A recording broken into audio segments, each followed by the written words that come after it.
आज हम लोग करेंगे क्वेश्चन नंबर 17 जिसमें बोला गया है कि a person stands on a spring balance at the equator, यानी इक्वेटर पर वो स्प्रिंग बैलेंस पर खड़ा हुआ है।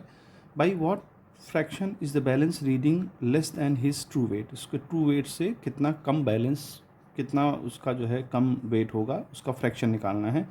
If the speed of the earth rotation is increase by such an amount that the balance reading is half the true weight, what will be the length of the day in this case. तो अब हमने देखो question ये दिया है कि एक हम पाथ बना लें अर्थ रोटेशन का, चूँकि अर्थ रोटेट हो रही है और यहाँ पर इक्वेटर है और इक्वेटर पर ये पर्सन जो है अर्थ के साथ साथ मूव कर रहा है। मान लें इसकी रेडियस हमारे अर्थ की आर दे रखी है। अब इस क्वेश्चन में चूँकि यहाँ पर जो पर्सन बैठा है वो पर्सन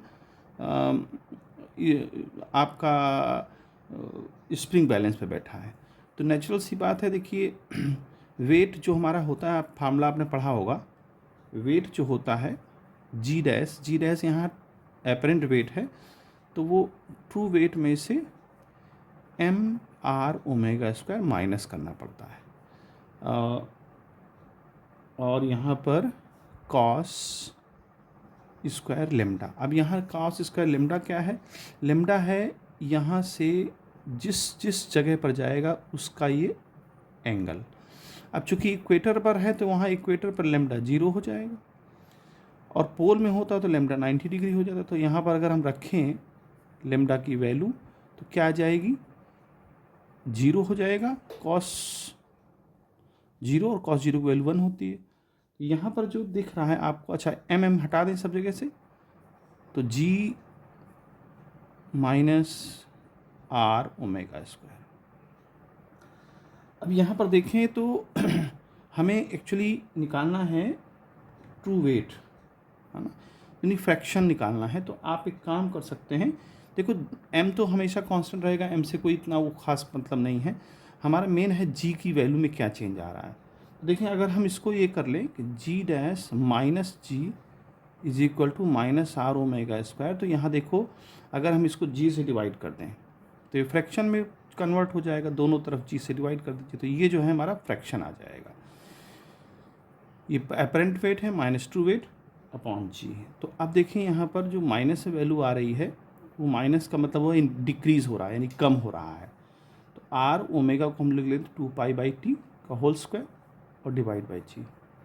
अब आर की वैल्यू हमको दे रखी है, मतलब नहीं दी है, 6400 किलोमीटर होती है, तो यहाँ हम 6400 किलोमीटर को हम 10⁻³ लिख दें और जी की वैल्यू 9.8 ले लें और 2 पाई की वैल्यू 3.14 ले लें और डिवाइड बाई 24 आवर्स होते हैं, तो 24 इंटू 60 इसका स्क्वायर कर दें तो ये लगभग आ जाएगा हमारा 0.0035, यानी इतना जो है वहाँ पर इक्वेटर पर उसकी वैल्यू डिक्रीज़ होगी। अच्छा, अब बात कर रहा है कि अगर ये तो ए पार्ट हो गया आपका, अब बी पार्ट में हम बात करते हैं। तो अगर कहता है बी पार्ट में कि उसकी रोटेशन अगर इंक्रीज़ कर दिया जाए, तो रोटेशन जब इंक्रीज़ करेंगे, ओमेगा की वैल्यू जब इंक्रीज़ हो जाएगी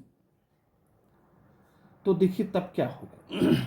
देखिए ओमेगा की वैल्यू ऐसा इंक्रीज़ कर रहा है कि ये जो वेट है ना, उसका वेट जो है आधा हो जा रहा है, यानी कि m g dash is equal to m g, पहले लिख लेते हैं हम लोग formula, minus m r omega square. अब यहाँ ये वैल्यू जो है आधी हो जाती है, यानी एम जी बाई 2 हो जाती है, एम जी का minus m r omega square. ठीक है, अब यहाँ से एम एम काट दे रहे हैं हर जगह से, क्योंकि एम तो हमें गिवन नहीं है, तो जी इधर आएगा, तो g by 2 minus g is equal to minus r omega square. अब यहाँ से माइनस आएगा, minus g by 2 is equal to minus r omega square, तो माइनस माइनस दोनों तरफ से हट जाएगा। हमें टाइम निकालना है, तो g by 2 is equal to r omega square. अगर हम इसको देखें तो आर ओमेगा की वैल्यू 2π/t हो जाएगी, whole square is equal to g by 2।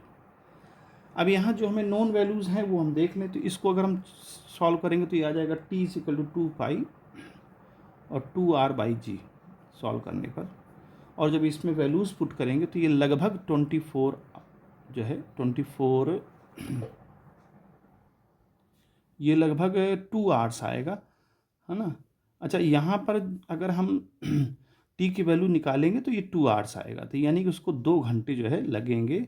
अगर वहाँ पर ओमेगा इंक्रीज़ हो जाए और ऐसा इंक्रीज़ हो कि उसका वेट जो है आधा हो जाए एक्चुअल वेट से, तो वहाँ पर टाइम जो है 2 घंटे में रोटेशन वो कर लेगी अर्थ। तो इस तरह से इस क्वेश्चन को यहाँ पर हम सॉल्व कर सकते हैं।